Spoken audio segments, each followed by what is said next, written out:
நான் எடப்பாடி பழனிசாமிக்கு மானம் இருந்தால், ரோஷம் இருந்தால், நீங்கள் தமிழ்நாட்டுடைய முதலமைச்சர் உங்களுடைய தகுதியை, உங்களுடைய உயரத்தை குறைத்துக் கொள்ளாமல், என்னுடைய உயரத்தை குறைத்துக் கொள்ளாமல் கேட்கிறேன்.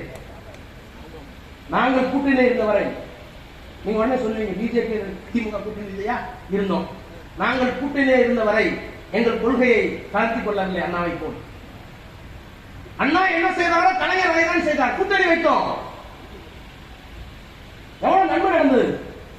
நாங்க வாஜ்பாயோட கூட்டணி வச்சோம். தமிழ்நாட்டு மட்டும் காப்பாற்றல, இந்தியா மட்டும் காப்பாற்றல, உலகத்தில் இருக்கிற அத்தனை வளர்ந்த நாடுகளை காப்பாற்றிய திமுக.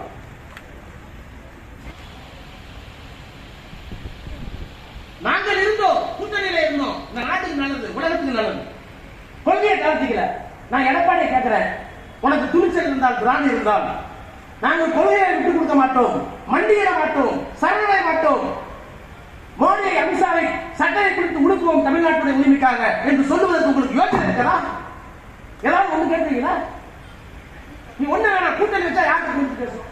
திமுக கூட்டணி வச்சா பக்கத்துல சிபிஐ விடுதலை சிறுத்தை இருந்தா ஸ்டாலின் பேசுமா, மற்ற தலைவர்கள் கூட்டணி வச்சு பேசுமா?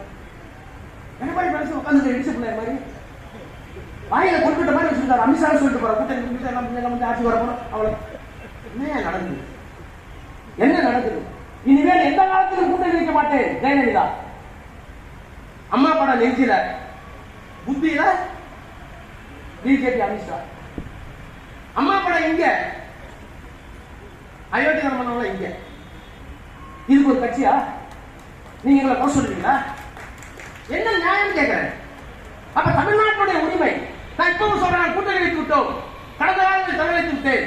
இந்த கூட்டணி அமைவதற்கு முன்னால், நாங்கள் பிஜேபியோட கூட்டணி வைத்ததற்கு முன்னால் எப்படி குறைந்தபட்ச செயல் திட்டத்தை உருவாக்கினோமோ, காமன் மினிமம் ப்ரோக்ராம் கொண்டு வந்தோமோ, அதை போல நாங்கள் கூட்டணி வைத்து விட்டோம். இனிமேல் பக்வாரி சட்டம் தமிழ்நாட்டுக்கு வராது. சொல்ல முடியுமா? அப்போ தமிழ்நாட்டுடைய உரிமை எதுவாக இருந்தாலும், சிறுபான்மை மக்களுடைய உரிமை எதுவாக இருந்தாலும், அதற்கு குரல் கொடுக்கிற வலிமை அந்த கூட்டணியிலே போய் நான் இதையெல்லாம் சரி செய்து விடுவேன். நாங்கள் கூட்டணி வைத்து விட்டோம். நாடாளுமன்ற சட்டமன்ற தேர்தலுக்கு முன்பாக நீட்டிலிருந்து விதிவிலக்கு அமித்ஷா சொல்லுவாரா? நாங்கள் கூட்டணி வைத்து விட்டோம், பக்வாரி சட்டத்தை நிறைவேற்ற மாட்டோம் சொல்ல தயாரா? நாங்கள் கூட்டணி வைத்து விட்டோம், டிலிமிட்டஸ் எடுக்க மாட்டோம் சொல்ல தயாரா?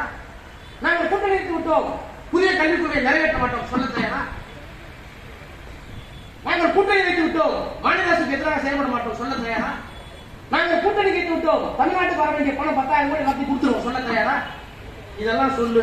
நானே தாமரை கட்டளை ஓட்டு போட 2 கையில் நான் போட தர தப்பான்னு சொல்றாங்க. ஏன்னு கேளு, ஒரு தப்பா ஓட்டு போட்ட போற தமிழ்நாட்டு வீடு. செய்திகளை உடனுக்குடனும் துல்லியமாகவும் தெரிந்து கொள்ள சப்ஸ்கிரைப் பண்ணுங்க.